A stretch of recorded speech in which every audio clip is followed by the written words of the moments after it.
Welcome back to our Warp World. You know who the two greatest hosts are in the world. It's Mark and Are you Andrea. talking about us? Yeah, we are. We actually had fan mail. I forgot to mention. Oh, So we got our my first gosh. fan mail. Before we get into anything, we've got Mike from San Diego sent us. Well, it was a little weird at first. So the first fan mail said, I really like your show. I really enjoy it. Did you ever think about doing a show about nudists? And I was like, okay. So he goes, I'm in a nudist colony, blah, blah, blah. I'd love to be on your show. And I didn't answer him back.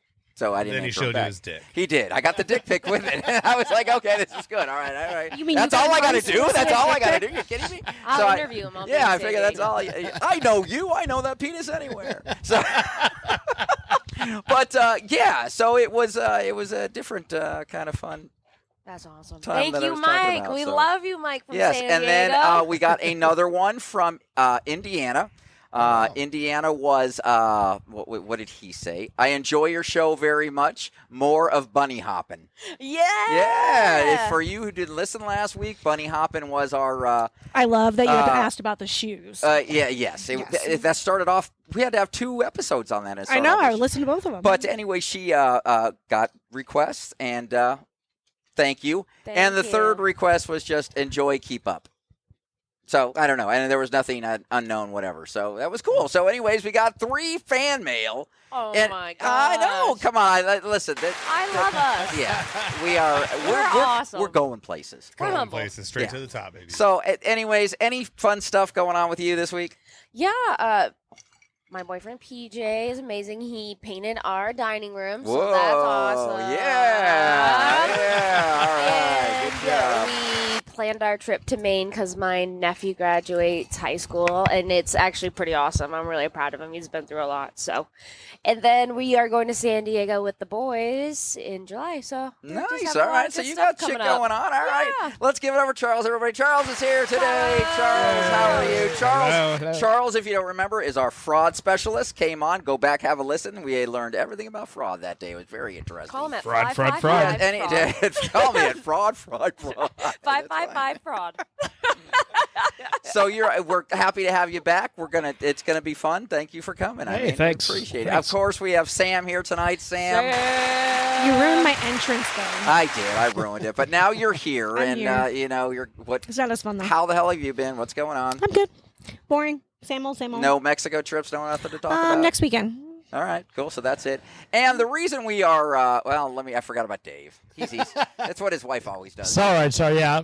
Don't you know? Dave, everybody knows Dave. Sorry, wrong one. Sorry.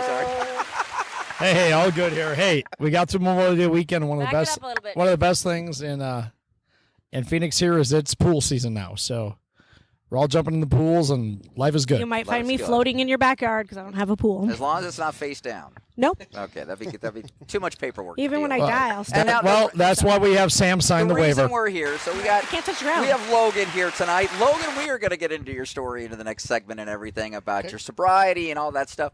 But how do we know each other? What? Tell us about Logan. And Oh, man. Who Well, is Logan?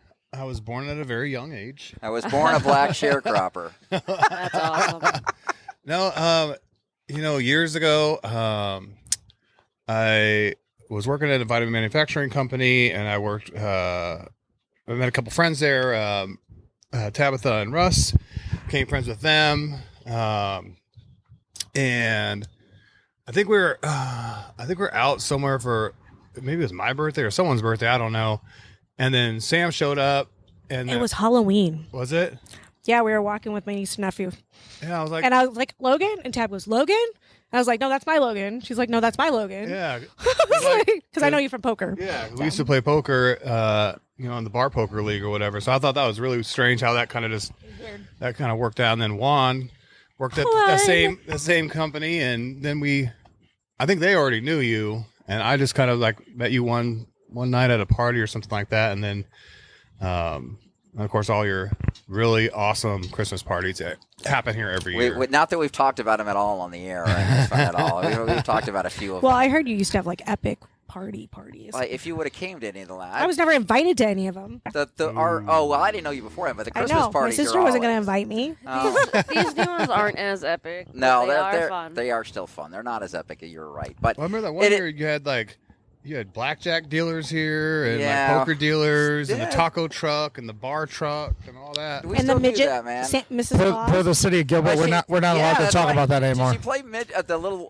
She was a little person. She played Miss Jingles. Oh, the elf. okay. Oh, so she wasn't Mrs. before Claus? we get into the segment, that is a perfect freaking segue. Dude. Yes. Okay, so I didn't want to forget that. It's great. So so for people that don't know, I umpire. I What? umpire slow pitch softball. I do. I'm like I'm He's good. You know, he's I'm like a jack of all neighborhood trades. Pillar. But anyways, I came across the first thing ever in my 30 years of playing or umping softball. There was a midget, a little person, freaking swinging the bat. He played. Oh, my Now, he gosh. didn't play in the field, but he batted, and you just wanted to hug He him. didn't play in the field. He didn't play in the field. What position Oh, did he play? He did catch, He I didn't think, play a couple shortstop? innings. No. Hey. I think. I went Did you there. get that? So, yeah, you missed that one. Did he get- There you go. did So he you use got that, like but that was did pretty he good. use the mini bat that you got at the Yeah, baseball game? yes, it was a wiffle ball bat. We were throwing things at him. Did he get to but use no, a real ball? like he was so cute. You wanted to just hug him, and then when he freaking got a hit, his little legs were just so cute. They were chugging along, and they were going, and it was, Chugging It along. was a thing for midgets. I think so. I wanted to put the little guy on my back and say, "Swing away, buddy. Aim for the fences." You have a lot of midget stories. You're though. going. They're fun. Midget Yeah, stories are yeah. fun. The Ken Bachelor party will be for another But yeah, episode. it's Exactly, not for tonight, right? But yeah, but Oh, Miss but Stephanie, okay, so we're holy gonna cow. go into okay, Dave. We're going into a whole nother I've thing. only here. heard But I had to tell them because it's little person. Sorry, I can't say. But what we're going to name the episode "Little They're People." great. They're great. Little people. They're great. We're gonna. It's gonna be fun. Little people are great. I love you guys. Anyway, so what I wanted to talk about in our first segment. Sponsored by TLC's Little People, Little World. That's true. You get that. That'd be true. That'd be perfect. If you like what you hear, there's going to be a link below. Please Look, they click. love us so much they're setting off fireworks. Oh, my this gosh. This is how good and well received our warp world is in this Oh, city. my They love us gosh. and respect us. But what I wanted to talk about, so I have a dumb friend. He's almost 60 Just years one? old, 50. Well, there's 6 of them sitting here tonight, okay? Hey. Well, I'm not your friend. So So anyway. Ta-da! Wah, wah. So, anyways, he left his Facebook page open, and he was taught, and I guess his wife saw it and was not thrilled with it. She got really mad at him and got all upset, accusing him of, and apparently she found out that there was like 6 or 7 girls on his Facebook page that he slept with, and he just admitted it now. They've been married, I don't know, 28 years, something like that. They've been married 28 years, and and he just found out. So I guess what I wanted to talk about was, do we all have people on our social media that we've slept with that we keep in contact with? And Miss Andrea, who have you banged that you're still friends with? she bangs. She bangs. Well, my ex-boyfriend Kyle, who was like my high school sweetheart, who like was my first. We Are you still in love with him? No. We're still friends. Like he lives in New Hampshire, so he lives really far away. But yeah, like we are on good terms. Like no hard feelings there. And then I have like some other people on there. Okay, so how many would you say total that you have on your social media that you have banged, had sex with? I'd say at least 5. All right, 5's a good number. I would say it's a pretty good number. Now we're moving on to Charles, who has been married for 139 years. He's been And married that counting. long. It is, and counting. Which I guess I don't know. But you're on what, 32? 32. Dear Lord. So when you Cheaper to keep her. When you had sex before your wife, back when fire was invented, I mean, how did that go? So what do you have on your So I had to attract the women by dancing around a campfire. trying for rain? Yes, He actually and then I had invented baby to oil. take my club and beat him over the head and drag him into the cave. It's the first date rape. That's what it sounds like. Yeah. It was legal back then. Well, just nobody knew. He did nothing wrong. The court of caveman made him not in trouble for anything. Yeah, that was long before Harvey Weinstein. Yeah, All right, so I was also the chief, so So we're going to let you He had a define forest, not an island. banging a little differently because you've been with your girl for a long, long time, blah, Yes. blah, blah. So we're going to define Blah, a little blah, blah. banging different with you. okay. There was bodies touching, you're feeling boobs, what is it? So How about a hand job? so touchy feely stuff. Yes. stuff. Okay, and how Okay. many are on your I'd say At least 5. No, it's like 3 or 4. No, it's 3 or 4. Does the wife know? Yes, she knows all. That was too fast. No, she knows who my prior girlfriends and Yes. Healthy relationships. bang things were. Mr. I've Oh, been wait, married come on. 3 times. Yes. You know, I love it. This is. You This- care. this You is are what I honest with think. each other. All right, Sam, you're here. I'll be curious to hear what you say. I think I can go one of 2 ways on this. I can see Which you way you think I'm gonna go? letting everybody or nobody. What do you think? I'm like a whore? No. Well, you know. You were born with boobs. No, So. you were born with boobs. Yeah, I was. Seriously. The doctor pulled you out by him. Is what I when know. you were done. Definitely gonna have to get that You fixed had at boobs some when point in you my were. life. You had nipples at 1 hour old. Everybody has nipples. Everyone freaking can out. born Right. anything with nipples. Yeah, your nipples were hard at 1 I have hour. You're nipples. old. Can you Whatever. milk They were. me? So, anyways, let's. That's that. How many are in your social media? Oh, I thought you were Probably going to ask like how many 2. nipples. I mean, like I've got my high school sweetheart, and That seems to be a common thing with the No. with chicks. well, I don't even. Yeah, I mean, I. Well, it's like you were Don't so even look- young, and as long as it's they weren't like, sweet. yeah, Like, it's actually love. yeah, it's just like, hey, Dear thanks God. for. Wait, can I? until Come it's on. not. Yeah. Dear God. Okay, we didn't want to. Oh, so 4, No, 2. no, because usually when I go out with a bang, and I'm done with it. All right, you don't. And No, I just leave them behind. She takes the trash out, is what she said. Well, I think so. That's how it is. All right, Dave. What's your count?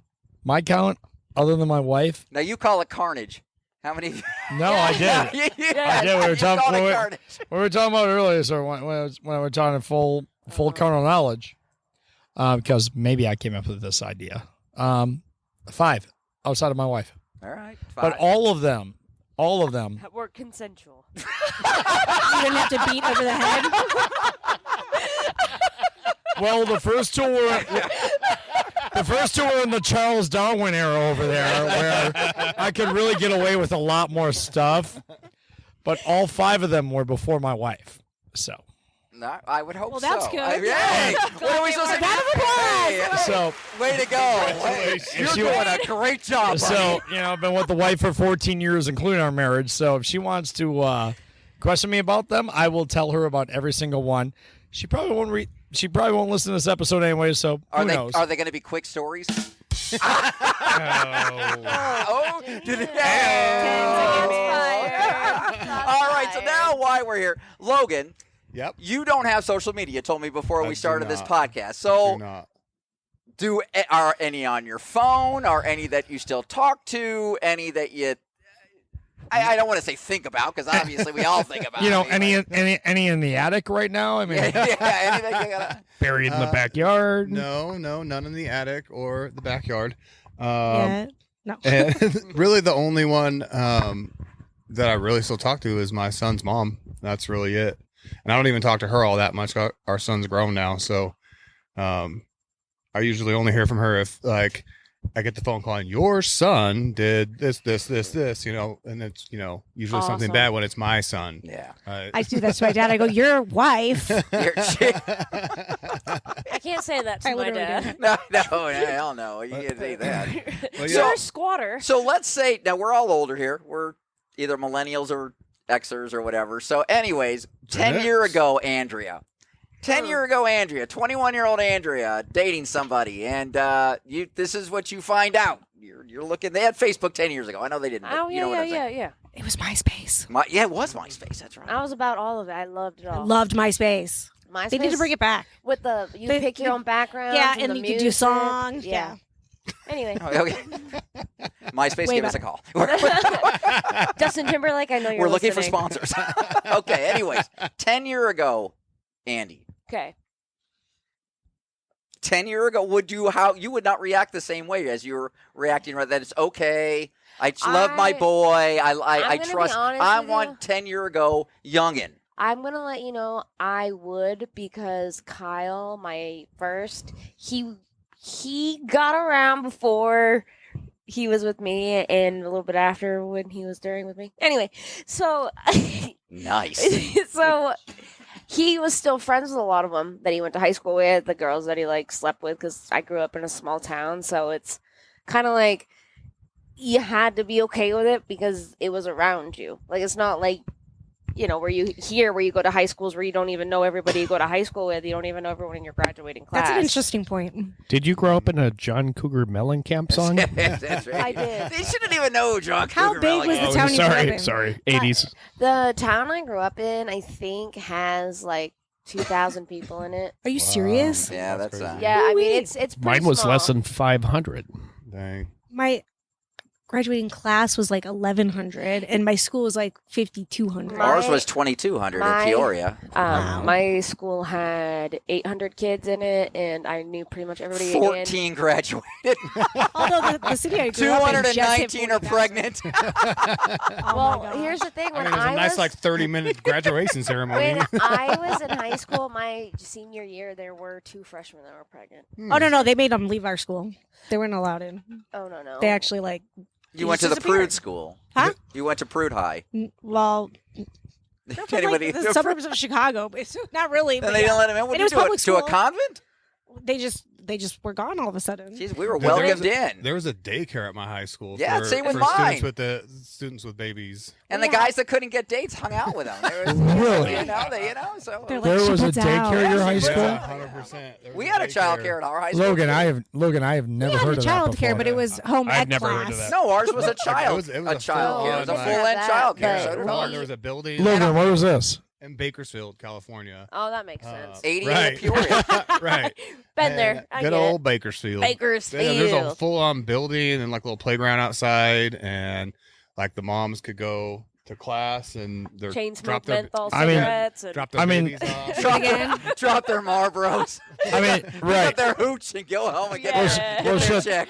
That's the whole deal here. It's like I'll pick them up at 4.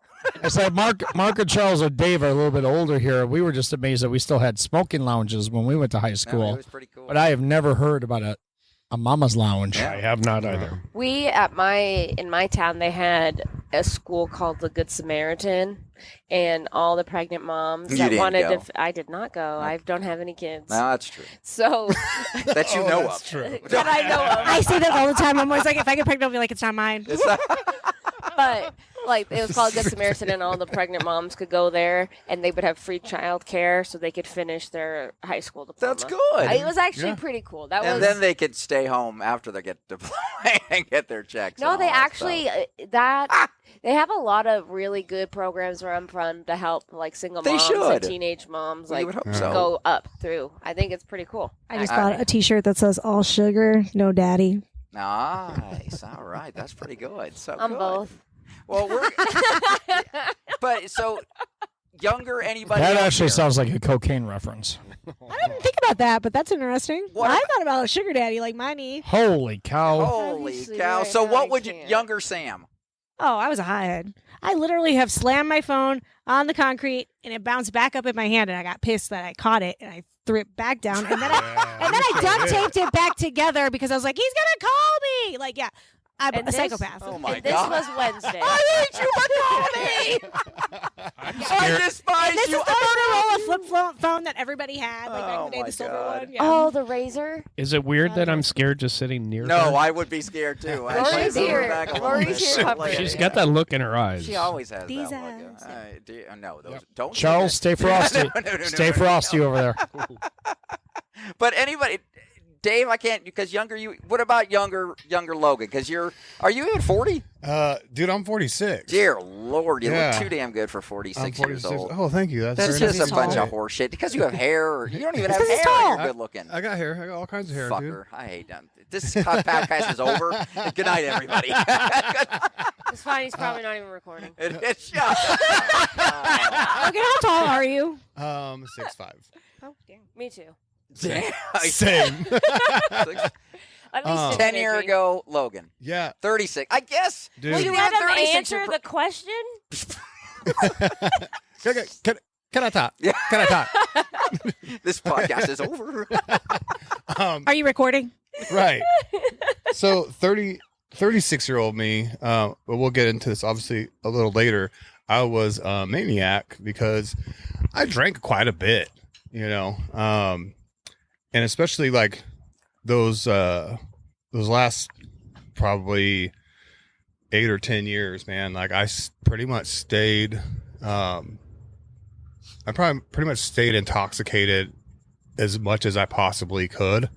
And so weird that no relationship ever worked out, you know? Dun, dun, dun. We still love you. Shocker. Absolutely, we friends do. with you. Weird. But Like- yeah, and that's what I mean. So you really can't answer it because you weren't really who you think or who you are now. No, I definitely was. All right, and we're definitely going to get this is a good segue into where we're going. Does anybody need a drink, or should we still keep going, or should I stop? Keep going. All right, we're going to Let's keep go. going. Okay, let's keep going. So The the producer reason says we're keep going. here, so Logan, as I've known, and I've known now both sides of Logan. I've known party till I've dropped Logan, and now I have met sobriety Logan several times, and they're great people. Both of them are fantastic people that you would love to hang out with. But Logan, I want some of your story, man. Okay, man. Start from the beginning. Okay. I was born a poor black child. That was it. No, All right. Anyways, Okay, maybe not. No, so I mean, you know, growing up, so my parents got divorced when I was in 4th grade, and like before that, we lived in like a nice neighborhood, went to like a nice school and all that. It looked like, you know, it was like picture perfect kind of thing. The divorce was real nasty. My poor mom, who hadn't worked since since she was pregnant with me. and hold on, how old was it when your parents started divorcing or getting? How old were you? I was in 4th grade. You said 4th grade. That's probably about 9 years old 9 or so. years old. Yeah, okay. and I'm the oldest of Twins? 3. So I had Did I hear that right? what? Since she had twins, is that what you said? No. Since she was pregnant with me, Okay, I was was the last like, time you're a that she had twin? worked, Okay. right? So then the divorce happens, and now my poor mom is stuck with 3 little kids. I'm the oldest in 4th grade, right? And then I have a little brother and a little sister. And my poor mom, she just tried her best. But the whole reason for bringing that up is, you know, we like left that neighborhood, that good neighborhood, but we still kept going to that like good school or whatever. You know, I don't know how else to say it, but and I guess like around that time, not many people's parents were divorced, at least not at that school, right? And so we were kind of like, well, at least I felt like very out of place, like I was, you know, not part of, you know, anyone, because I was the weird kid that had divorced parents and I was on free lunch and all that kind of stuff. So I kind of started off on just always kind of feeling like different than everyone, right? And not liking like how I feel, right? About me. Like I was definitely not comfortable in my own skin, right? Now, did you start feeling this way on your own, or did you start when you got older, talk to somebody about it? Or was it these feelings that you were kind of feeling as you were getting older without talking to somebody? Or did kids And- know? Did kids notice you got free lunch and would make comments? Oh yeah. I got picked on quite a bit. Yeah. I was a kid that got free lunch too, so I know what you mean. Yeah, we got picked on. I mean, I got picked on a lot. Like But I guess growing up. where was your self-realization? Was it a self-realization, or did somebody? Either way, it's great that you've realized this on part of your life. But was it something you realized on your own? Well, I don't know. Like I definitely didn't talk to anyone like about any of that stuff, you know, growing up. Because I had to be like the strong one, right? I'm the oldest. My little brother and little sister are looking to me, you know, for Who's dad answers. now? Yeah, and my poor mom's like a complete wreck, and so you know I'm, you know, making dinner and like taking care of my brother and sister and all that. My mom's, you know, just Working. emotionally a mess. Yeah, she had to go back to work, and she didn't. It was tough, man. It was really tough, and If I can jump in a little bit, Logan, it's Dave. My parents divorced when I was 12, split, and I went to a pretty rich high school, actually, for the part of the world I lived in Wisconsin. And I think what I'm hearing here is you felt judged. Oh yeah, dude, definitely. I was definitely felt like I was being judged, and you know, and then kind of fast forward, I ended up getting into like a lot of trouble. Like What were some of the good getting in trouble kid story? And did you? Was this while you were drinking or before you? started drinking? This is well before I started drinking. Wow. I mean, I got in so many fights. Like I don't even know how many fights. as a kid. And then it got to the point like I was in 8th grade, and my mom poor thing, just had enough of, me always getting into trouble with like fighting or whatever. And she kind of gave me an ultimatum, that I could like go live with my grandfather, in Oklahoma, or I can go live with my dad. And I kind of was like, fine, I'll go live with dad then. Right. And, and I found out years later that she was totally bluffing. She thought it was going to scare me to like straighten up. And since I said, fine, I'll go live with dad, she felt like she was stuck and just had to let me leave. And my grandfather had convinced her that it's okay, just let him go. Like, he'll come back. He won't last with his dad. And unfortunately, my dad lived in my hometown, so I wanted to go back there. And that's really pretty much the reason why I stayed, because my dad was definitely an alcoholic, and later on got into like drugs and all that. And so growing up with him was really, it was tough because he was real violent, man, and real like abusive, like emotionally and like verbally, and then physically, there's a lot of violence in our house. My brother ended up coming with us too. So it was my brother and me and my dad. And I remember like getting to high school, and again, like still just feeling like, I'm not part of like anything. And then going into high school, I had just like moved in with my dad. I finished my 8th grade year there, back in Bakersfield. And we went to Pismo Beach in the summer, and I was hanging out with some of like the varsity football players at the school that I was about to go to, and I'm going to play football. So, and my dad was with us, and my dad and some of these guys' dad, they were friends in high school. They played football at the same school that I went to and all that. So they took off, went to the bar, and I'm hanging out with all these older kids, and they're like, here, man, have a beer, And I'm like, oh, I don't know, like my dad's going to get mad. And like, your dad's wasted. He won't even know, And that kind of just, I guess kind of got me started. I started drinking, and like, I was cool now, right? Like, I'm part of these guys think I'm cool because I'm drinking beers with them. I'm hanging out with these older kids and like all that. So basically like my whole like drinking career basically started, in high school. And it, like alcohol, like literally like did for me what I couldn't do for myself, right? It made me more outgoing. It made me like, able to talk to girls with no problem. Like, I wasn't scared to talk to girls. Like, I wasn't scared to like be wild. Like, I was like the wild guy, that would like do anything kind of thing at parties and all that. And again, fighting, like there was a lot of fighting, still at that time. Did any teacher or adult figure reach out and think there was an issue? No, that didn't happen. I did one time go. There was an incident before school that my dad got violent with me and my brother, and I had finally like had enough. I was like, I'm gonna go like tell someone today. So I got to school and I went and told someone. I told this counselor who knew about about our situation, and she told me I needed to go talk to like the police officer on campus, right? And so I went and I told him like what happened. And it turns out that guy's brother was a chief of police who's like friends with my dad. And so I told them the story. He had me and my brother sit outside of his office, and he shut the door. And then we're sitting out there for a while. And then when we came back in, there's 2 sheriff officers in the office, and my brother and I got arrested for assault and battery. And I was like, what? Did you not just hear what I told you? Like, we didn't do anything. Like, he freaking hit me with like this wood stool and then like tried to fight my brother. It was wild, man. So that's kind of like how like I grew up. So like, so yeah. How long were you with your dad?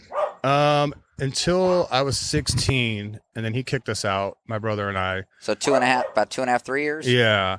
And he kicked us out. Like prime years though. Yeah. Oh yeah. When you're absolutely. Why did he kick you out? Just because he was just, he was a drunk man, and he always called us names and all that kind of stuff, and he told us to get out of his house. We were lazy or whatever. And this was Christmas Day, mind you, when he kicked us out. So that was pretty neat. That was pretty neat. Wow. Thanks, Dad. Love you too. Yeah. What a Christmas vacation that would be. Jesus, Right. So from there, like my brother and I kind of, we were just bouncing around. Like, luckily my brother, he was dating a girl, in high school at that You guys time. didn't go back to your mom's? No, she lived at that time. They were living in Oregon, and we wanted to stay in Bakersfield because that's where we're from, and that's where all our friends are, right? And how bad was the drinking getting then? So at 16, 17 years old when you got... at that time it was still just kind of mostly just on the weekends, right? So you haven't turned into somebody that you're everyday drinking? Not yet. Okay. Not yet. And then, so fast forward to my 20s, and I'm living here in Arizona, and man, it's like a whole new world out here, right? Like nobody knows me, and like no one has been like, mean to me or knows anything crazy shit that I've done. So like I make all these new friends, and I started working at TGI Fridays when I was 21, and made this whole group of new friends, and they were party friends, man. In the industry, absolally. Oh, if dude, you're in the restaurant or bar industry at 21 years old, that's what you're going to do.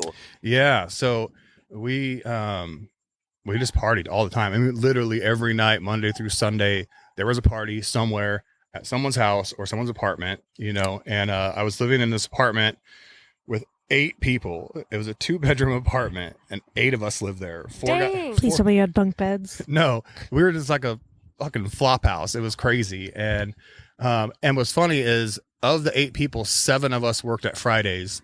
So it would be funny when we'd all be getting ready for work, and then we'd always stop because the Edge radio station had 420 mandatory Marley. They did 104.7 or 101.5. 103.9. That's it. 103.9. So we would stop. Everyone would stop getting ready. We all like mosey out into the living room, and we'd all just like light up a blunt, light up the bong, light up a pipe, and just keep passing it all around. And then we all finish getting ready, and we go to work. And so, like half the staff for that night would be from our apartment.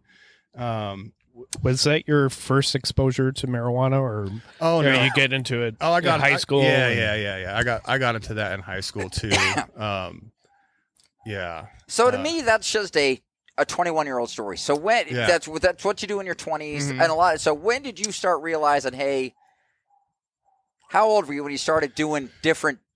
I don't want to say rock bottom because that's such a cliche. Yeah. But when did you get to a point where you're like, okay, maybe I got to stop a little bit? You didn't. Yeah, I would say maybe a better way of saying it is, when did you get into patterns that this was becoming a problem? Yeah. When did it get dark? Well, here's the thing. Like, it's easy for me to look back now, and there are plenty of times where there's been red flags like, yo, you need to like take a look at your drinking, man. Maybe you need to slow down, or maybe you need to stop.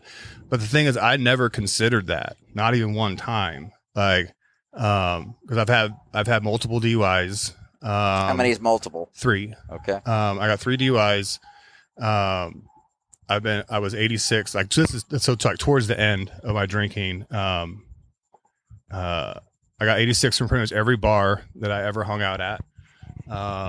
Burned down. Can I touch on that for a second? Why did you get 86 from most of those bars? I mean, what was your behavior there? Yeah, Back what was to your behavior fighting, when you're or- that got you tossed? Man,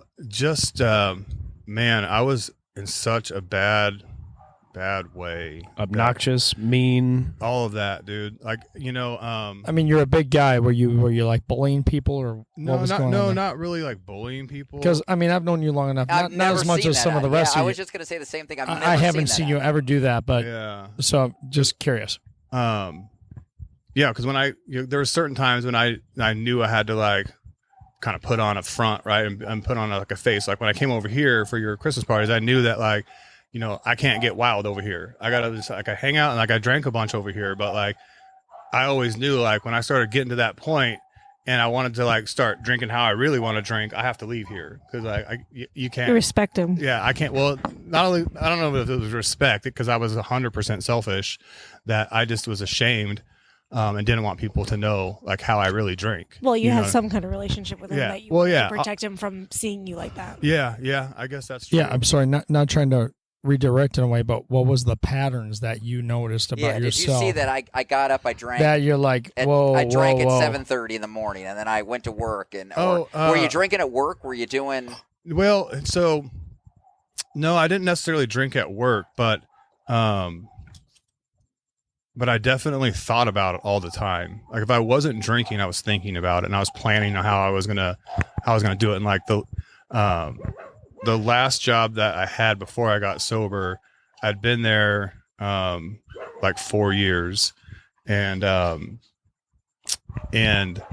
towards the end, like the last like couple of years, man, like I was always like concocting plans or excuses of why I have to like leave early, or I have to be late, or I can't come in, because I mean there's some days that like I would wake up and I knew that if I didn't start drinking immediately, like it was going to be a real fucking bad day for me. Like physically sick, right? Like functionally. Yeah. Like I got to the point where like, I mean, I wasn't drinking now, to have fun. I was drinking to kind of try to feel normal. I would, wake up and start having drinks, not because I'm like looking to get drunk. I'm just looking to stop shaking and to stop, my head from spinning, and just it was kind of like level me out. And was there one incident where you said, "Okay, I'm in trouble here"? I mean, I know. Again, I don't want to sound like a cliche because no. I mean, but that's what you hear. You hear a rock bottom. Yeah. Yeah. No, I certainly. Again, like I look back now, and there was probably several rock bottoms I could have gone with. Now, did you realize? I got to ask this. Did you realize you were at rock bottom, or did somebody interject and say, "Hey, we're done here. You're losing your friends. You're losing your family. You're losing, Well, that's a good question. So, like I said, there was probably times in the past where I should have like recognized a rock bottom, and I just didn't. Because again, it was never my fault. I blamed everyone else. If you didn't do what you did, I wouldn't have to act the way I did. And oh my God, if I would have left the bar a different way, I wouldn't have got a DUI. Like, and going back to what you said, you're like, I had a shitty upbringing and blah blah blah. I don't really want to. I mean, I can't really blame that on my shitty upbringing because I still have my own choices, right? No matter what my upbringing is, it's still ultimately up to me the decisions I make, right? Like we're ultimately like. But to be fair, did you realize that at the time? No, probably not. No, absolutely. I blamed it on like Right. I blamed it on my dad. Like, how dare he like let me come into this world like this? This is I mean, it just runs in my family, and these are the cards I was dealt and all that. And so I'll kind of fast forward to like the bitter end, right? And so from May of 2020 to November of 2020, I got fired from my job. that was right during COVID. Right. Okay. Yeah, COVID had just started. It just started in March, right? So in May, I got fired, and Related to they were just done with my shit, dude. No, so it was caused not by COVID. It was caused by your drinking. It was my drinking, 100%. I mean, like I was calling off. Like I worked a second shift, and I didn't have to be there till 3:30.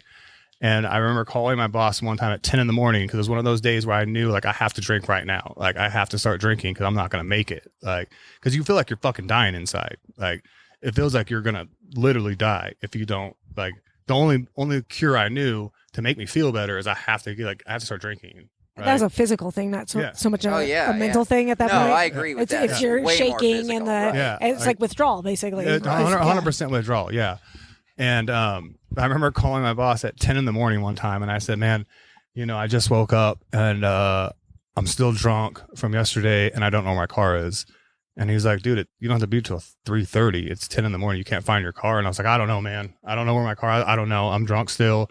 I don't know. I'll see you tomorrow, kind of thing. Like, and I didn't even get fired for that one, which is weird.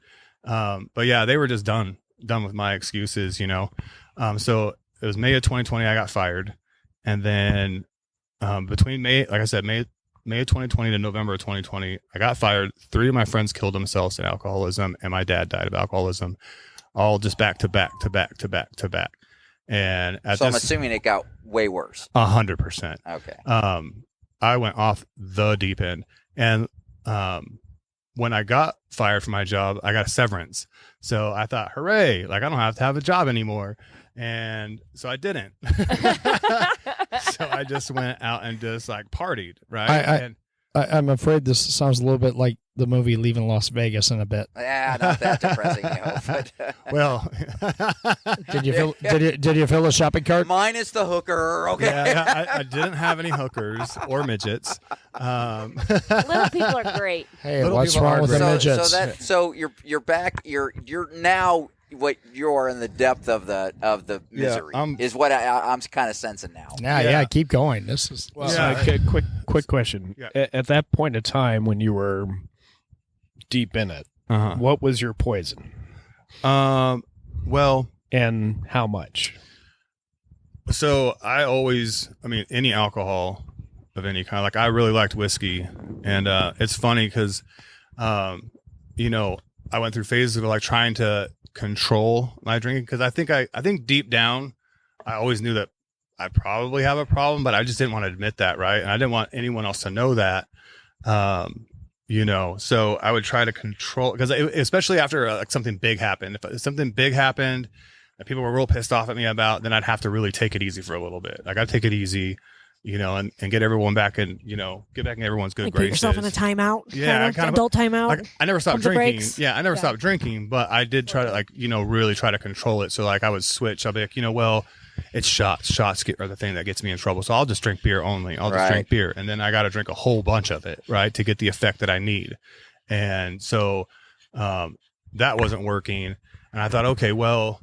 And plus, it like makes me like feel like bloated or whatever. So, like, well, and, it's the bloating. Girlish, That's it. girlish figure. you just feel not about my figure. It just makes you Don't drink. feel It might gross, make right? you fart, kids. No, I didn't like that feeling, So then I thought, well, okay, then I won't do shots, but I can drink whiskey if I just put water in it, right? And I'll just have whiskey and water, and that's cool. I You're can do that. hydrating. Yeah, exactly. That's what I thought. I got was like, it. I got I'm going it. to hydrate and still get my whiskey, but. All the places that I was going. This is before I was getting 86. So vodka, Gatorade doesn't count. Right. So I would like these places knew that like I wanted a pint glass and I wanted it almost to the top with Jameson and like a little splash of water, and that was my whiskey and water, and that's how I justified it. Like, oh, I'm still getting hydrated. Holy It's like, smokes! That had to be an expensive drink. I don't. That's a funny thing. Is like, how do I have money for all this nonsense that I was doing? Severance. Yeah, well, I did. I had the severance. I did. I blew all that. Foot picks. That's cool. And during this time too, I didn't have a place to live anymore. That was kind of a recurring theme also. That was kind of a bummer. Yeah. That was kind of a bummer. That was kind of a recurring theme Made in my drinking life. harder. Was I didn't really have anywhere to live. So were you staying in the attic at the bar? I mean, no. Yeah. What were you Did doing you- from So- month to month? So Couch. my whole during my whole drinking career, right? It was either I was renting a room from someone, or I was couch surfing, or I'd start dating someone, and 5 minutes later I move in with her. And shocker, those don't end well. And so I was kind of at the very end. That's kind of where I was at. I was like dating this girl, who drank just like me, and so we were very toxic. I mean, like, I think toxic is it's like a huge understatement. so you were like enablers to each other. Yeah, like I guess. I don't know. It was pretty bad. Sam knows. Sam remembers. It was pretty bad, and like we'd get in fights, and then she'd kick me out because I was at her apartment, and then then one time she called the cops on me after she had like hit me in the face, and then I'm like walking out, and it's the whole thing, and the cops came and gave me a trespassing charge, and yeah, that was crazy. So, did you go to rehab? No. So my biggest question right now, and I respect you completely because you've been how long have you been clean and sober?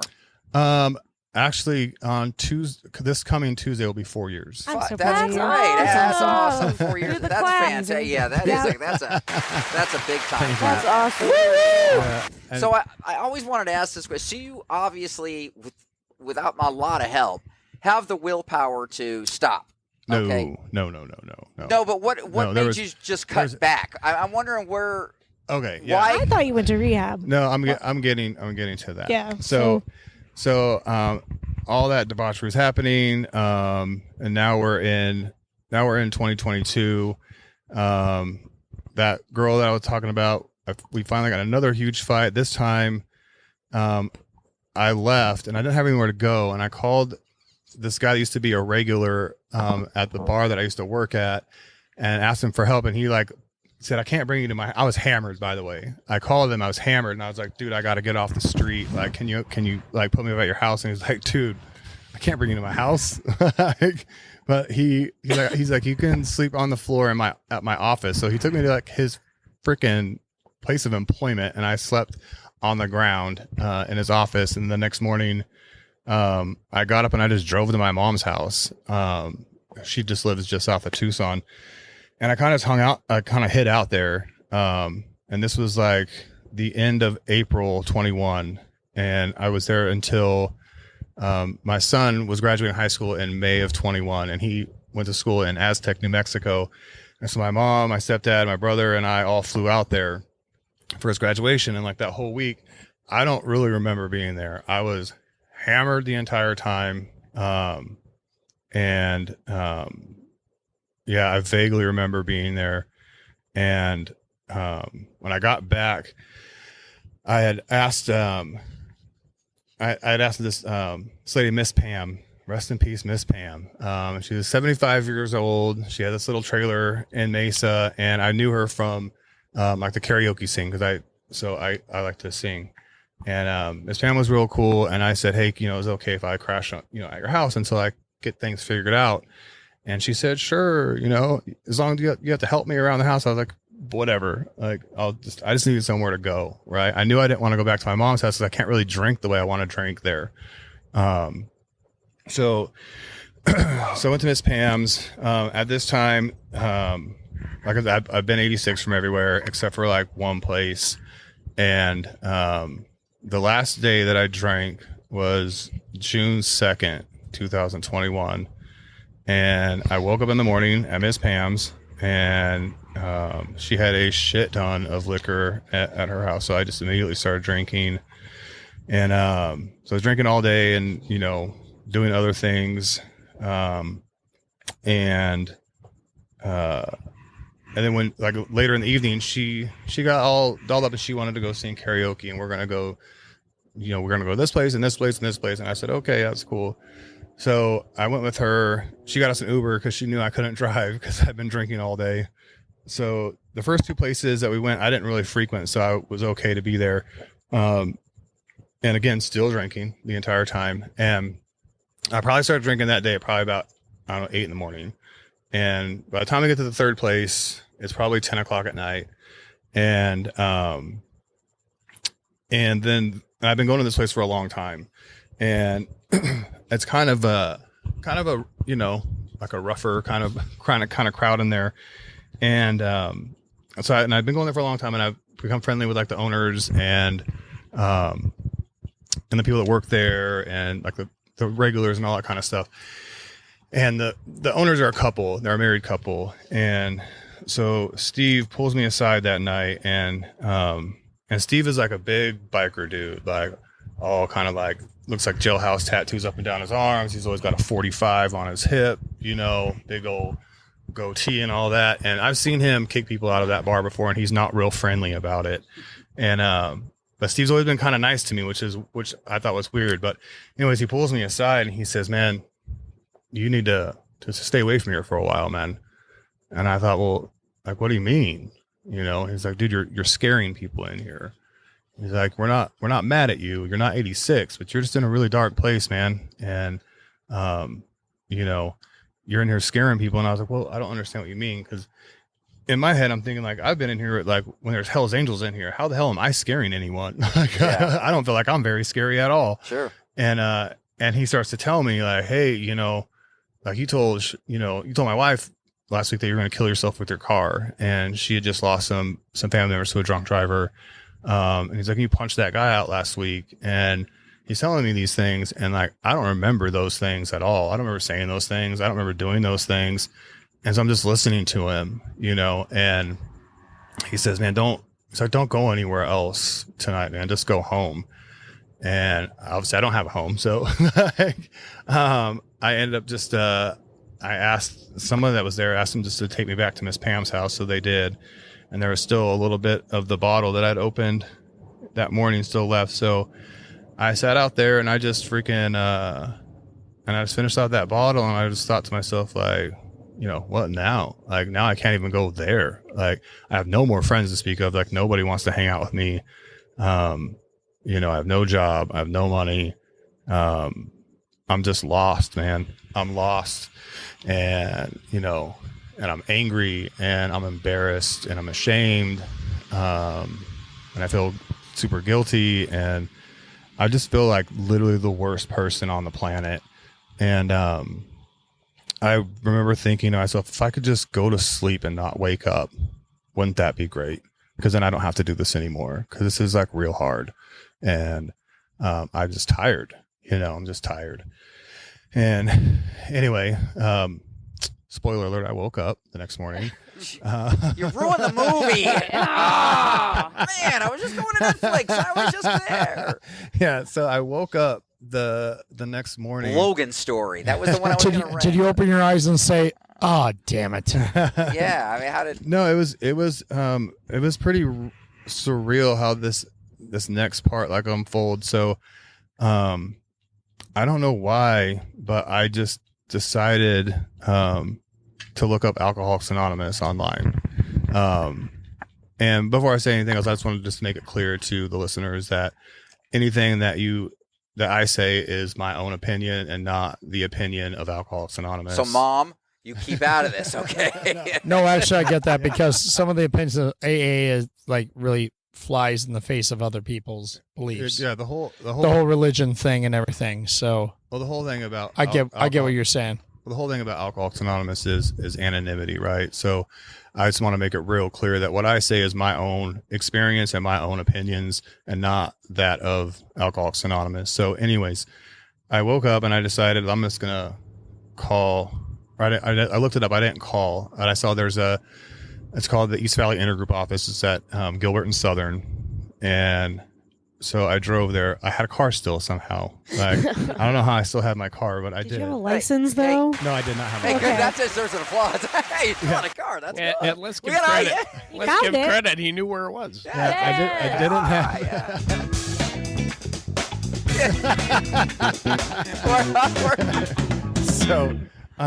So I go to that place, and I'm sitting in the parking lot, and I just remember sitting there, and I'm chain smoking, and I'm thinking to myself, like, man, if I really go in here and like I ask these people for help, and then I'm gonna have to tell like my mom, and I'm gonna have to tell my brother, and I'm gonna have to tell like my son and my son's mom, like, if I do this, like, and I tell these people that no one's ever going to let me drink in front of them again. So like, I need to be like real sure that this is what I want to do. Right. And I, like I said, I sat there for a while, just chain smoking. I thought, like, what else do you have, man? Like I literally was dying inside. Like, I just didn't want to feel like that anymore. And I didn't want to drink anymore. And I didn't know how to do either of those things. And so I don't know what it was. Something pushed me, into that office, and I walked in, and the two like happiest people you ever saw were like, "Hey, good morning, how can I help you?" And I was immediately like, when they're like, "Come on over, we'll give you a big hug." Man, Come on. Get the cookies, Pam. Yes. yeah, I just broke down, man, and I started crying, and they're like, "Here, have a seat, man. Like, this, what's going on?" And I'm like, "Man, I fucked my whole life up. Like, I don't know what I'm doing. Like, I don't know what to do," and blah, blah, blah. And so, they called around, and they got this guy who's in the program to come hang out with me, and we went to a coffee, and he let me tell him my sad story, and I cried and all that business. And then we ended up going to a meeting, and at the beginning of the meeting, they asked, like, is there anyone here for the first time, or attending their first meeting anywhere? If so, please give us your name or whatever, so we can become better acquainted. And man, I stood up. I still to this day don't think it was me doing this. Like, I stood up and I said, "I am Logan, and I'm an alcoholic." And I just started crying. And like, looking back on it now, I feel like it was just, it was a total relief to say that out loud. That was your point. That was I've been fighting it for so long, trying to convince myself and convince others that I'm not an alcoholic. It's not alcohol that's the problem. It's the rest of the world that's so mean. Always the rest of the world. and, and I sat there and I don't really remember what was being said at the meeting or anything like that. I'll bet if there were other members there, they stood up and clapped for you, didn't they? They did. That's kind of the way. And AA works. and to be honest with you, Logan, if you don't remember anything else of that day, but except that's the story. That's the story right there. So I was getting to that part. So I don't remember what was being said at the meeting, but I do remember trying to leave the meeting, and these men kind of came up to me and they circled around me, or kind of like half circled around me, and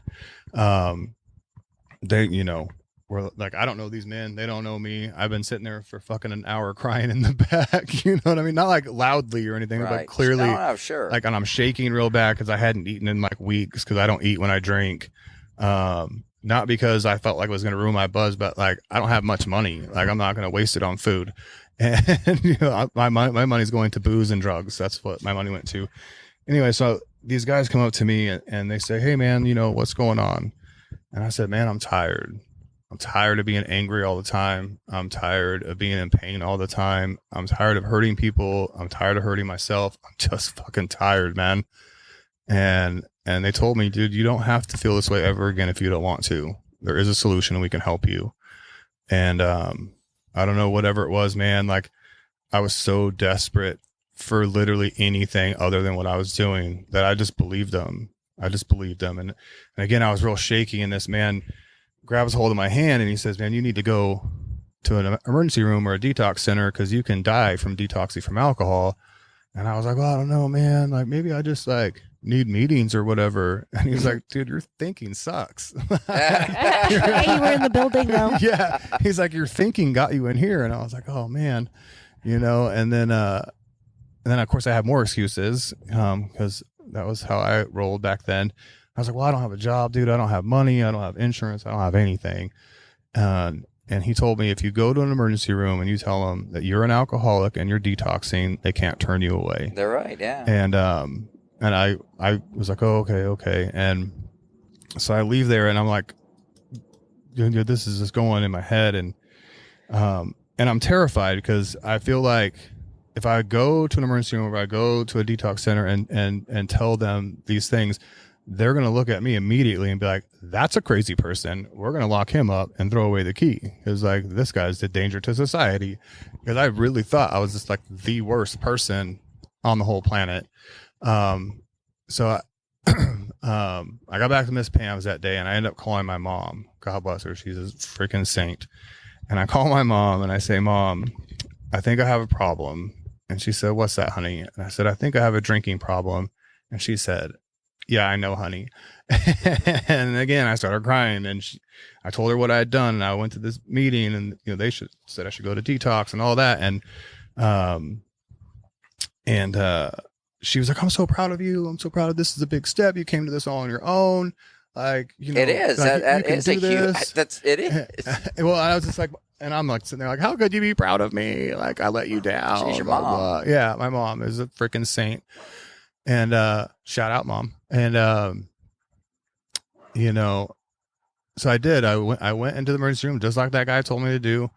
And again, there's so many people in there, man. There's like 1,000 people in the emergency room. So again, like super, like I'm embarrassed, man. I'm ashamed, that this is me. And so again, someone really happy, like, "Hey, what are we here to see you today?" And I was like, "I'm an alcoholic and I'm detoxing." And they're like, "Great, have a seat." You're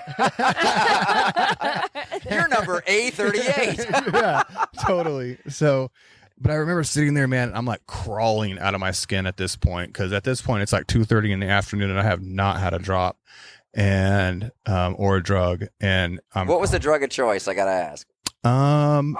Like weed and cocaine. Yeah. How did you get the money for coke? I didn't really have to have money for coke. I'd always end up I would always like hang out with people who had coke, and then they'd be like, "Hey, do you want a bump?" And I'm like, "Yeah, of course I do." And No. yeah, Okay. Yeah, of course I do.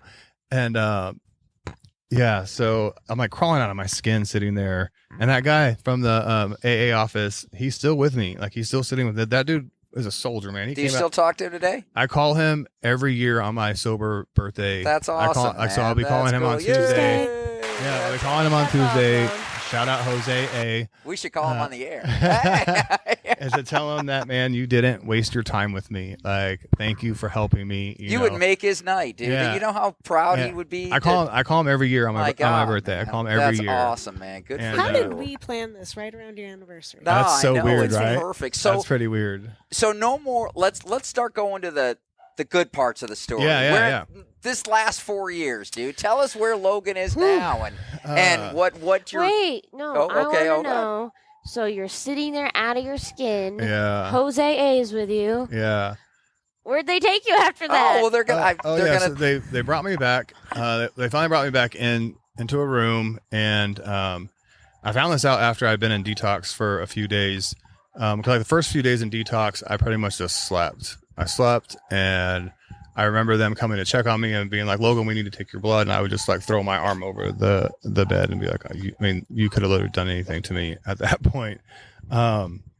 Ravage me, please. No club needed. Yeah, so I when I kind of came to in detox, I'm looking around in a totally obviously unfamiliar place, and I'm like, oh shit, like what have I done? I really fucked up this time. Like, what did I do now? Like, Somebody get me a beer. What the hell's going on? No, that was. You're probably thinking I was driving. I killed 3 people. Oh, Oh snap! yeah. No, it was weird because I didn't think any of those things. It was really strange, but I was like curious as to where I was, and I kind of like looked out the room, and I'm like, oh, I know what's going on here. And then they saw that I was awake and had me talk to the doctor.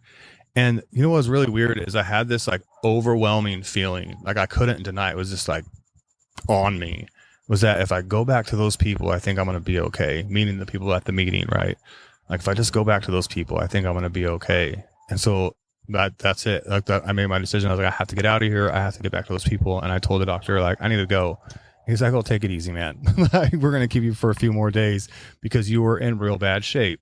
Because when I got to the emergency room, he said, "We had a room for you right away when they called us, but you were not stable." Like I checked in there at 2:30 in the afternoon, and they didn't have me stable to transport me to the detox center until 3 a.m. because they were afraid that I was going to like have a seizure or a stroke. Do you know what your blood alcohol was? I don't. Yeah. I don't know what my blood alcohol was. I don't know. Like I was told that my blood pressure was like through the roof. I was severely dehydrated and malnourished and all the things. And so I was everything that you can have. Yeah. So like I knew I was in bad shape, but man, like when he told me that, I was like, that's crazy. Like I was really close. I was really close. It was about to be the end, and that was crazy. So anyway, he said he needed to keep me for a few more days. I said, okay. They let me out, and I went and got my car, and I went back to that same meeting, and I walked in, and it was crazy because like people remembered me, and they're like, "Hey man, like welcome back. You came back." And I was like, "Yeah, I went to detox like you said. Now what, dude? Someone help me." Like, now, well, where do I go? What from am I here, supposed man? to do? I went step A. Now the hell is step B? Yeah. So, man, and it's been such an amazing journey. And like I said, I was so willing and so desperate to do something other than what I was doing. And these people told me that they were just like me, and listening to them share their own experience and their own stories, and me relating to like everything that they're saying, I'm like, holy crap, like there are people that think like me and have done the things that I've done, and sometimes even worse than things I've done.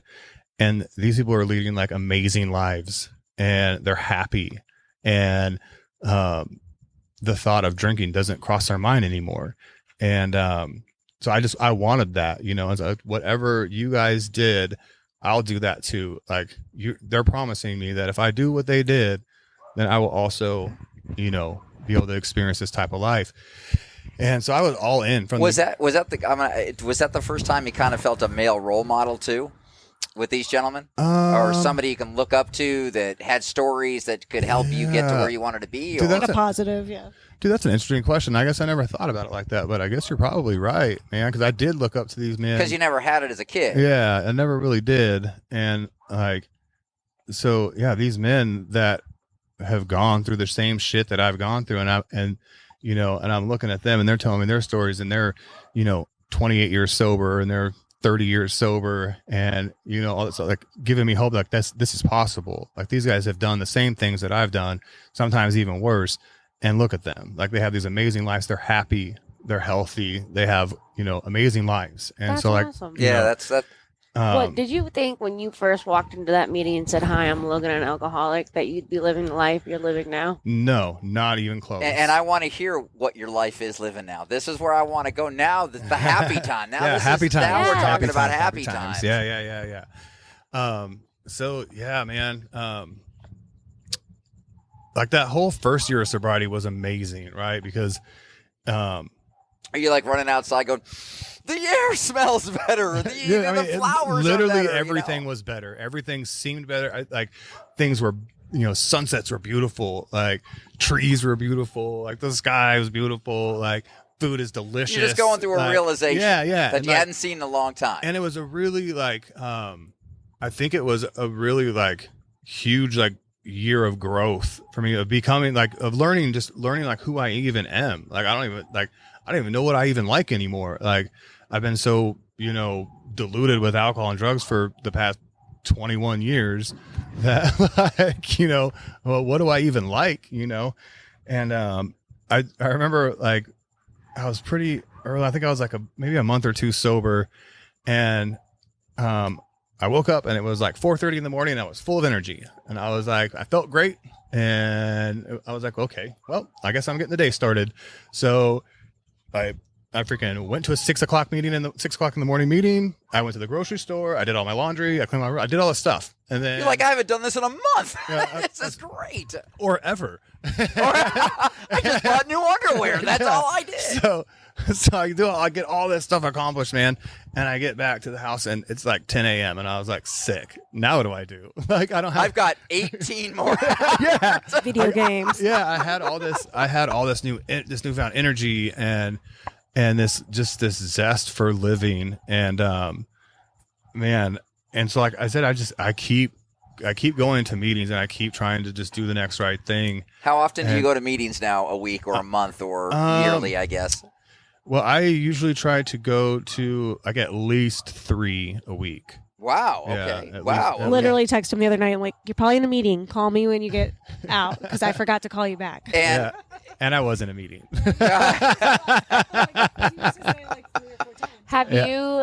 Have you taken a step and sponsored anyone else? I was just going to ask that. Good call. Yes, I have. I have sponsored some men. Sponsoring men is tough because It's 24/7, isn't well, it? no, not at all. Not Like, at all. Okay. No. So basically what a sponsor does, a sponsor is someone who has been through the 12 steps out of the big book, and then you just help the new person like do the same thing. Like, that's it. Yeah, but can they call you like any time of day? Oh, yeah, Is yeah, that what well, you mean by 24/7? That's what I meant by 24/7. Oh, yeah. I thought you meant like, I'm not like Thanks. baby. Yeah, that's I'm not what like I meant. babysitting anyone. No, like, but I mean, they you know can what I call mean? you anytime. But yeah, in absolutely. stress in 24/7. Absolutely. Okay. If But let they're- me guess. Does that make you like? But let me guess. These men that you're talking about, they're wrecks. Obviously, like you were when you. Yeah, when you put yeah, them- totally. And some of them just aren't ready to commit yet. And did you sometimes go, Jesus Christ, it's Billy again? Or just even kind of just I put can't yourself take back any. at those shoes. Because Almost I can relive see it, almost to you the know? point where it wouldn't be bad if you didn't want to do it because you're like, I don't want to relive this every time with somebody. No, you know what? I don't think you'd be like. You want to help No, somebody with it. No, because like, But If- we're if to the you- point where you if just you- hear the same story over and over, Well, and it's dude, just if pounded you- on you. Don't if you have sponsor anyone, felt, Mark. Yeah. if you have felt the way that I felt that first day I walked into Alcoholics Anonymous, you would do everything you can to help someone not feel like that if you can. And that's kind of how I look at it, right? That's it. And I have sponsored people, and you know, Have you sponsored anybody that relapsed? everyone I've sponsored has relapsed, Ah, fuck. and Damn it. and That's kind of where my question was going. The harder question for Logan here was that, how are you dealing with that? is that are they ready do you to feel disappointed and and getting are they ready to commit? And it's not that they're unwilling to commit, they're but, just not at the point where they can. But relapse is huge with any addiction. Mm-hmm. If I assume, correct? Well, it doesn't have to be, right? Like, I haven't relapsed, since the first day I walked in there. Can you share? But like when the first person I sponsored that relapse, that was like tough. I was still like, I think I was even under a year sober at that time, and I took it like kind of hard. Like, man, like I screwed up. Like I screwed this guy up. And I talked to these, my friends. They're my friends now who've got like long-term sobriety, and they, they taught me that, dude, I can't keep anyone sober and I can't get anyone drunk. Like, I can only share with you my experience and what worked for me, and then it's up to you. Like, it's up to you if you want to like do that work and you want to do the things that I did. I can't do it for you, right? I can just show you what I did, and then it's up to you. So, I mean, I guess going back to maybe what you were saying, because you've shared this with me about your fear of ever relapsing because of the statistic side of it. Yeah, well, I just I don't really fear relapse anymore, because like the way I look at it. I guess you wasn't a fear thing. We were talking about how you don't even want to even take a drink. Like, you don't even think about it anymore because that was the crazy thing, because like I had talked about before, like I was always, if I wasn't drinking, I was always thinking about it, and I was always mapping it out and planning it out, and how am I going to get money? And that's not going on. Dude, since that day, honestly, like, it doesn't ever cross my mind, Dude, your story is just amazing. No, that is amazing, Logan. So in a way, you have kind of, with help from other people, kind of remapped how you can your do own thinking, your brain thoughts. You can share that with other people without with thinking, I got it. I need more help. You did this basically on your own. You really did. You had a lot of friends. No. Okay, I said that completely wrong. Right. You came to the realization on it. That's what I meant. He wanted it. You had a ton of help. Kind of led him. Yeah, right. The only thing I maybe. But you give did myself this. credit, You did the work. Yeah, he did the work because he wanted it. Is that I reached out for help. Yeah. Like, I broke down and I dropped the ego and dropped the pride and dropped all of the feelings, and just knew that, like, I have to change something, and I clearly don't know how to do that. And these people say that they do. So I'm just going to believe them. And where is current day Logan? Oh, man. Look, you got a huge smile. You got to see that? You got a huge smile.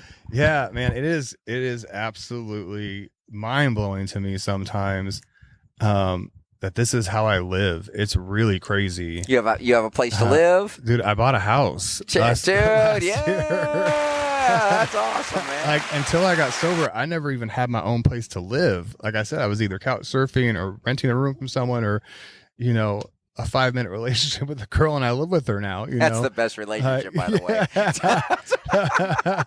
I'm kidding. So when I got sober, I had a lot of firsts. Like, obviously, like, first holidays and all that, and then I got my first apartment, and I lived by myself, which I used to always be so scared to be alone, because that's like when my head would be the loudest. It's pretty cool, isn't it? Though, dude, I love it. Yeah, it's pretty cool. I love it, and now it's like. Like, I have a house now, so it's like kind of difficult to get me to leave my house. Like, unless I have like plans. That's called age, brother. Yeah, it's like, that's called age. I don't really. I got everything I need at my house. How cute is that? How cute is he? I got everything I need. It's comfy here. Yeah, and work. I like the smell of it. Yeah, work. So you got a regular. You're doing well at your job. You're doing well, obviously. If you bought it and everything's going, you obviously got a very very nice lady over here next to your left hand side over there. It was very Shout sweet. Out Abby. Yeah, Abby. Yeah, good job. But so I mean, she's obviously a part of your life now. Yeah. That was. I mean, we want to definitely end this segment on a hurrah note. I want to know what your top 3 favorite hobbies are now. Yeah, that's a good question. Instead of drinking. Okay, that's cool. That's a good question. Good.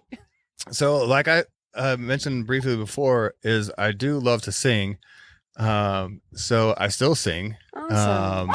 And I recently entered which I didn't even American Idol. know. Pretty much is. It's like the Arizona American Idol. No, sounds I like. didn't know that this was even a thing, but apparently there is a karaoke contest like goes like all the way like, to the nation, like the national level. That's not American Idol. No, Oh, it's karaoke. It's bragging karaoke, rights. yeah. Oh, okay. so Ultimate karaoke. yeah, so I kind of stumbled upon that, and now like I went through like 2 rounds of it and like placed at like at the top of both of those What's your rounds. song, brother? The song that I sang Drake White's "Making Me Look Good Again." No shit. Yeah. Okay, that's a good tune. Okay. That is a good tune. So I do still love singing, and I just like to note that like all karaoke places are in fucking bars, right? And I have zero issue with going to bars because that obsession That's awesome, man. to drink is just gone now. Because you have It's just gone. 2 more hobbies. 2 more hobbies. Yeah, What's two the more other 2 hobbies? My other hobby it's a new hobby that the lovely Abby got me into, and friends that are, and you're gonna laugh because everyone's into this now, but pickleball. You know what? Wait. There's a whole pickleball Listen. court. Me and thing PJ in took Rocky 23rd out of 32 I was teams gonna last say, weekend. He's just Dude. mad. Pickleball is super fun. First of It all. is. And like, We should. We all. We Do you have to play. run? Not really. Not Okay. a lot. not There really. was a I'm in. pregnant lady. You might strain a muscle right here or Yeah, something. no. That's about Racquetball, it, yeah. kind of. Or It's no? super fun, and Ish. so like I have like a bunch of friends that are all into pickleball, and they'd always ask me to come, and I'm like, nah, I'm good. And then I met Abby, and she was like, I play pickleball. Would you like to try? And I was like, yeah, totally. Yes, I would. Always Oh wanted to my try. god, I Yeah, love pickleball. Oh, I couldn't man. find anybody that wanted Meanwhile, he's to go with me. googling all the My rules of God. pickleball and how you play. Do you know the best pickleball player is in Arkansas? No, I'm honest with her, and I said, yeah. I told her that what I just told you. I was like, a lot of people always ask me, and I always say no, but for some reason, I'm like, oh yeah, I'll play pickleball with you. Pretty. Yeah, it's because she's pretty. But even if you were ugly, it's okay. It's still But thank God be for our fine, eyes. you But know? thank God for Yeah. our eyes. But you're thank not. God you are pretty, Yeah. so Yeah. it's a good thing. And then, so.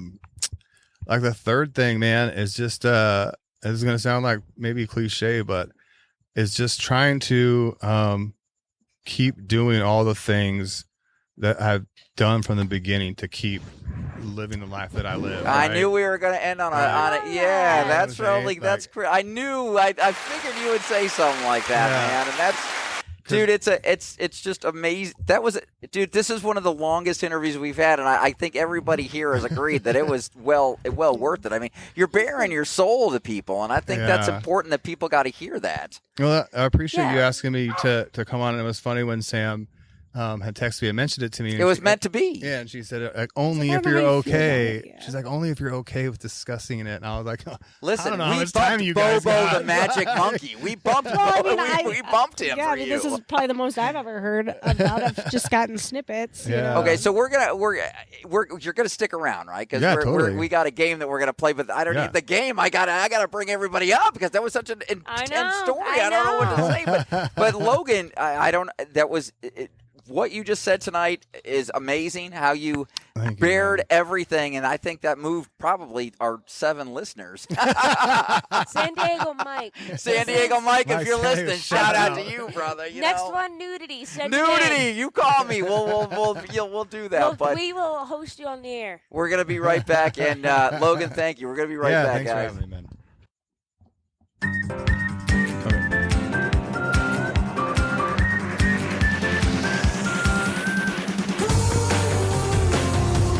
We are back, and Logan, again, I want to just say, your story was kind of like both like inspirational and a tale of don't go that way. It almost had, you could almost write a book on that, and I mean, it sounds, you really could. I mean, you were really open, and I don't know what everybody else thinks, but seriously, man, thank you for sharing what you did, because I think that was pretty cool. So Yeah, I and I appreciate that, think people are gonna realize that, and our social media expert over there better be able to.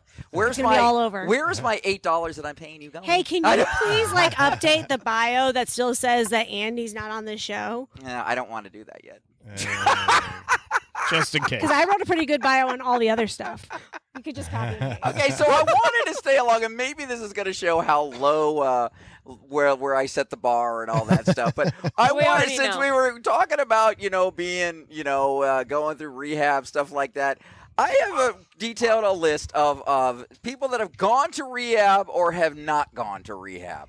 So what I'm going to do is I'm going to give you That's a the name. game we're playing? That's the game we're playing. Oh, my okay? gosh. So I'm going to ask you guys. I'm going to give you guys a name. This might not be fair. You're going to tell me. Did you study this already? I love this game if already. that person has gone to rehab or if he has not gone to rehab or her gone to rehab. What about if they and should? what you think they went to rehab for if you think they went to rehab. I just Okay, want go to. for And it. since you are our guests, okay, now Wait. this has, okay, what I just question? want to let you know 2 things. Oh, no. One, how you kept saying "gone to rehab," it sounds like you. It's a keep- movie. Gone to rehab. I know, but you make it sound like you're saying gonorrhea in a weird way. Oh, that's funny. Also, Enunciate. That's yes, thank you. Okay. And the other part Enunciate is, is key. what are the rules? Are you going around? I'm going to start with our guests. Okay. All right. that's me. So I'm going to start with them. I'm going to give you a name. Okay. You're going to tell me if you think they went to rehab Okay. or if they did not go to rehab. They're trying. Okay. If you think they went to rehab, you need to tell me what you think they went to rehab for and how many times. Okay. Oh my All right. gosh, that's a lot. Shut up. Here we go. All right. You ready? Who wrote this game? Go for it. Here we go. Megan Fox. Yeah, she's pretty weird.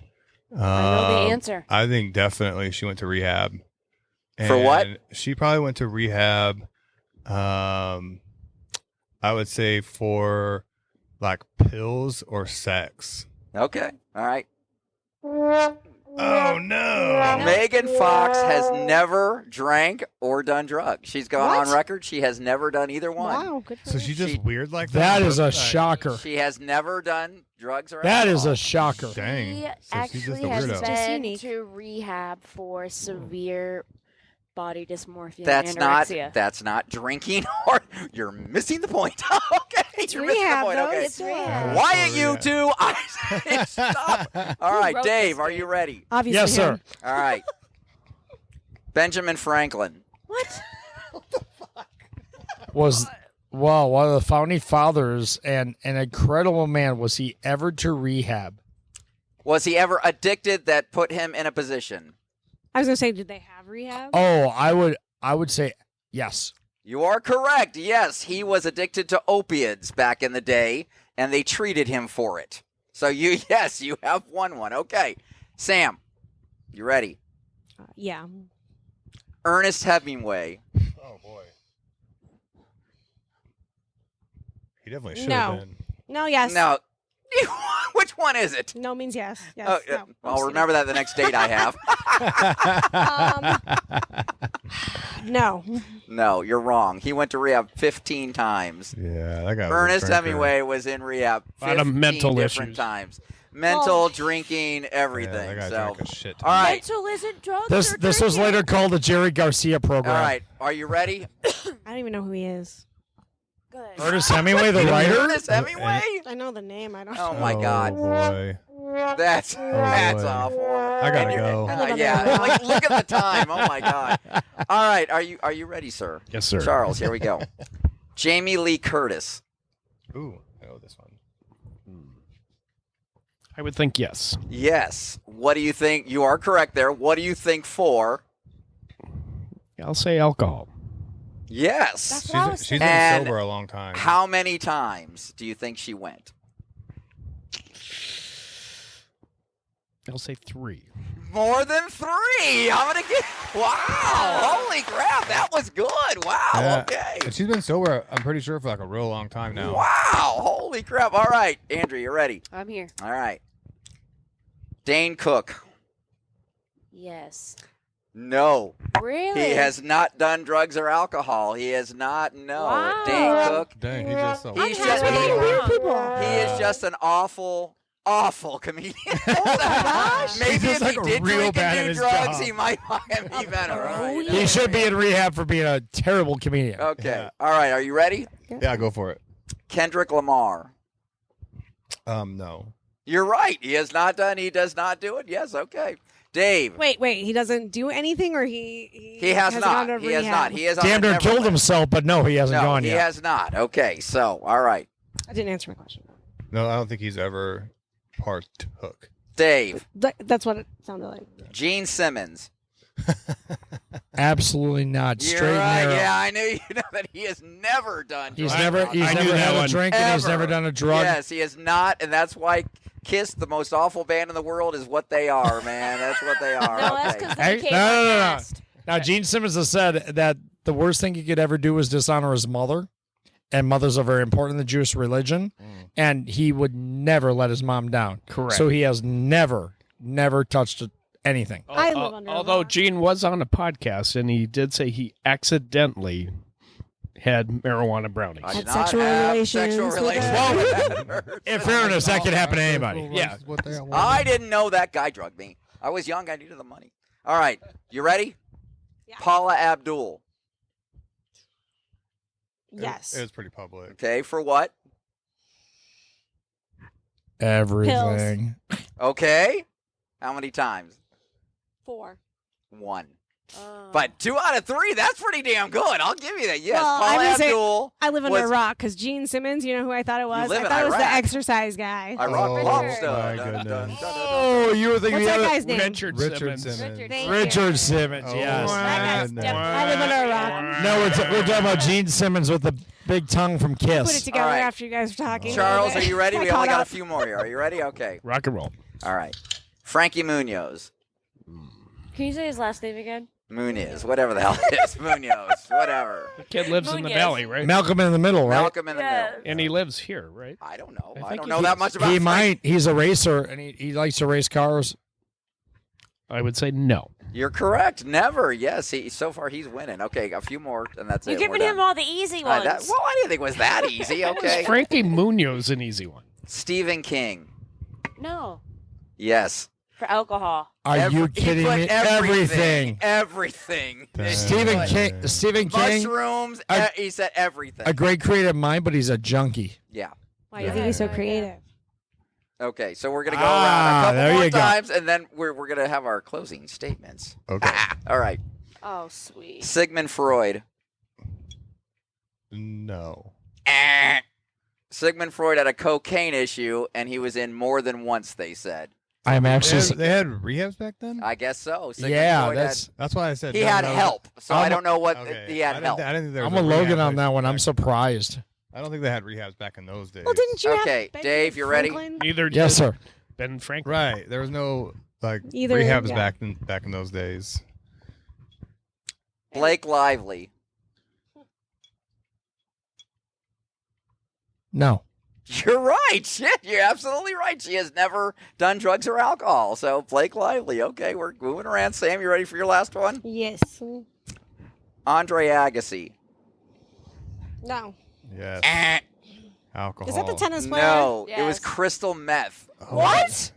Andre Agassi went more than twice for crystal meth. Wow. What the He's a hell tennis is player, he yeah? doing? Yes, Yeah. I'm Taking shocked. meth. Now, do you know that his hair is a wig?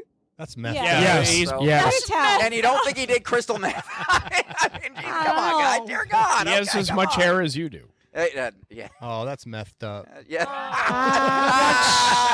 Yeah, that's great. Good job. All right. Good job. Charles. Way to go, Good big job. guy. Yeah, totally. Way to go, big guy. Charles, You're you ready? welcome. Ready? 50 Cent.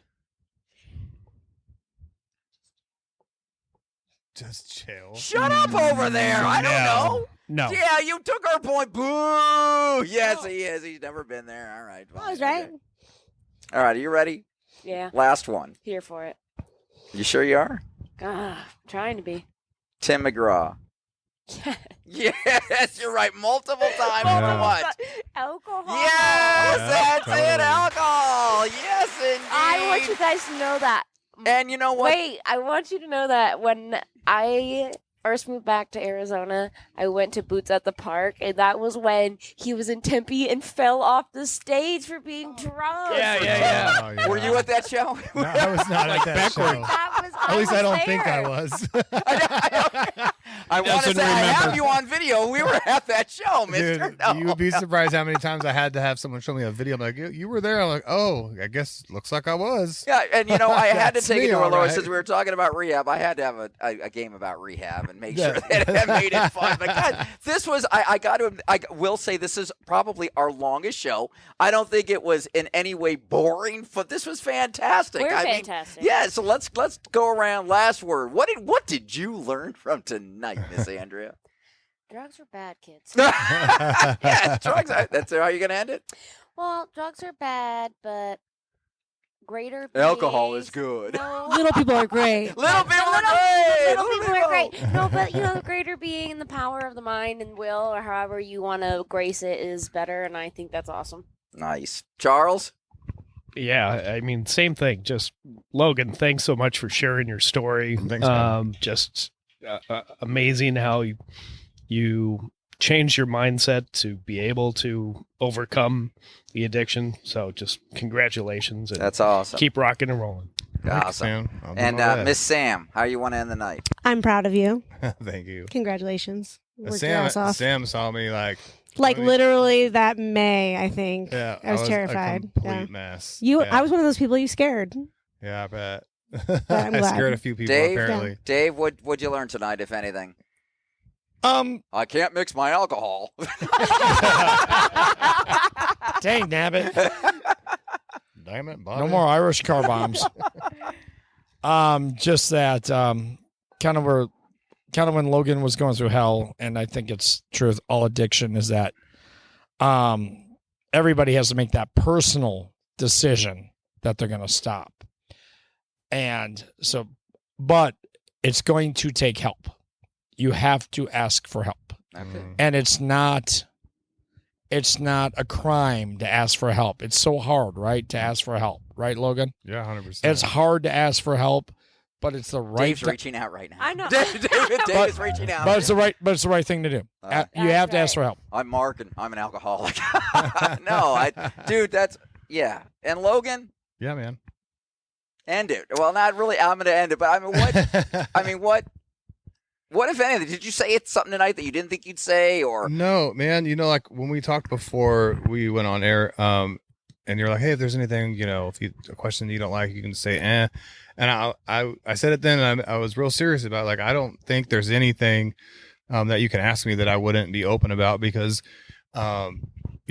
before I got sober, there was a lot of shit that I didn't want anyone to know because those are like the worst things about me, right? And I've learned through going through the steps of Alcoholics Anonymous and going to meetings and all that in fact my experiences, no matter how awful they were, are my greatest asset today, to where I can help like relate to somebody that's new, that's struggling also, and I can let them know, just like those men let me know, hey man, I've been just like you before, right? And I don't do that anymore. Like I live a different way of life now, and I can show you how I did that.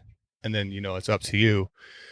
I just want to say thanks for having me on, man. This was a really cool experience. And it was kind of funny how it like worked out. It was like right before, There's probably I don't know what I believe in higher forces, but Yeah. maybe there was something that was There's supposed something- to there's something something going supposed to on. happen. and what's another really funny thing, is, when I told that part, my first meeting, I was shaking and that guy grabbed my hand, right? That guy has like 38 years sober, 39 years sober, something like that. And, I don't know, I was about like a year and a half sober. He moved away. And on Thursday, he texted me. I was like, hey man, I'm going to be at the meeting on Saturday at noon. It'd be cool to see you.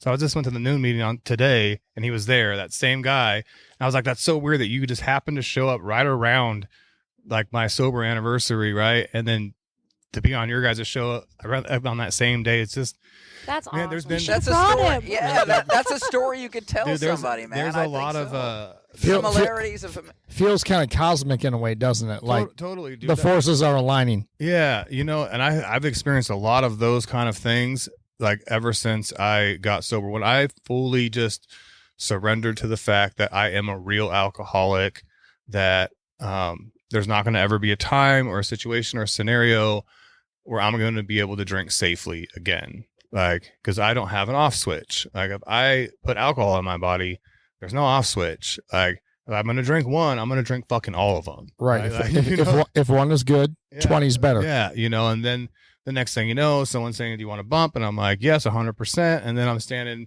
in the store at 7 a.m, getting another 30 rack because we're out of beer and we're throwing in for another 8-ball. And, and it's just, it's an awful existence, man. And I really didn't think that there was a way out.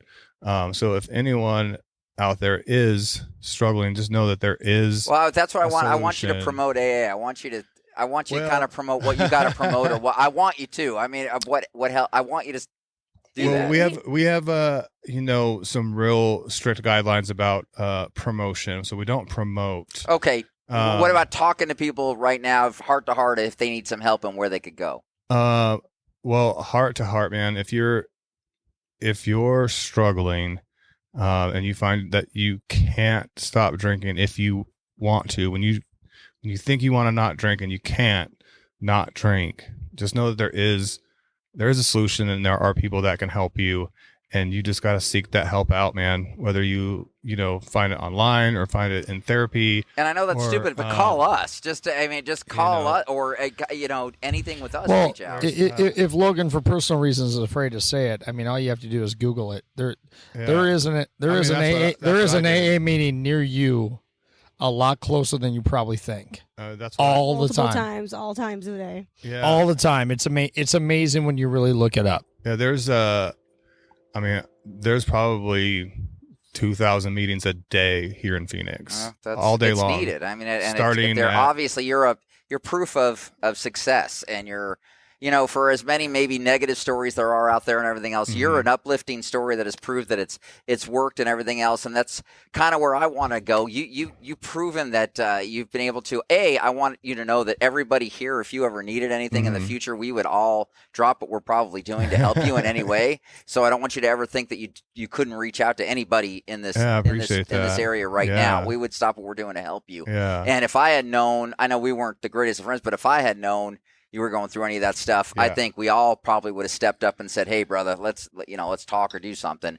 But for you to be able to, my last word is basically for you to be able to do it with you went mind over matter, man. You really did. I mean, I know you had a lot of help, but you did something that a lot of people can't do. And out of 10 people that try, 80 are probably failing, and you have succeeded. And to us, or to me, it's an inspiration to kind of look at that and say, hey, man, that's what you just did is freaking awesome. And listen, we're trying to have fun on this show, but we also want to have serious issues, and we want to talk about that. Yeah. And tonight you brought that up. And last week we had a stripper, for God's sake. That's true. That's a serious issue. Yeah, and that's a serious issue. But we know where she gets her shoes. If you don't have $20, you ain't freaking getting a dance. Yes. But seriously, I learned that last week. But we just want you to know that you're not alone, and you don't ever think you either, even if you guys don't work out. Listen, we're all good people here, and we want you to know that we love you, and we hope things work out, brother. Yeah, man, I really appreciate that, and I just want to make it real clear, because I know you guys have said it a few times, and other people who aren't alcoholic and all that, like, and say, oh man, you must have like such strong willpower and all that, and you like mind over matter and all that. That is not the case. If I had strong willpower, I would have just stopped. But I couldn't just But stop. You did. I didn't, though. I don't know if you give yourself credit. You did. No. You did stop, brother. Well, you did stop. But let him finish the thought. Okay. Yeah. There's I kind of liken it to like someone who goes to the gym all the time, right? You start at the gym, and because you're not feeling good about yourself, your body or whatever, and you start going to the gym and you start eating right, and you get real healthy and you get real fit and you're feeling good and all that.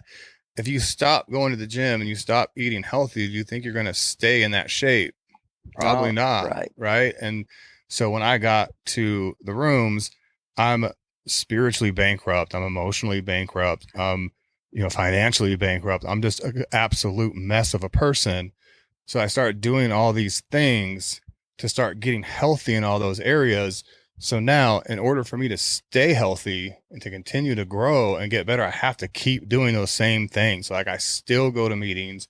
I still, try to work the steps in like the best of my ability and to try to like the real thing is like putting this stuff into action in real life. And I talk about it a lot in meetings that, you know, it's easy for someone to come in and just sit and just like regurgitate stuff that they've heard or stuff that they've read or whatever. But like the real, you know, the rubber meets the road, man, is when you're out there in the real world, putting this thing into action. And then of course, like the biggest thing is, once you have found some serenity and some peace, is helping the next person, man, because there were people there that helped me. Well, it's great about you want to obviously push it forward, but it also sounds like to me it's like that you are trying to every day still make good decisions. Mm-hmm. But now, versus not good Logan, you decisions. realize you got 8 new people that are on your side, dude, and I we'll appreciate that. whatever struggle you're going through, we're gonna try to help.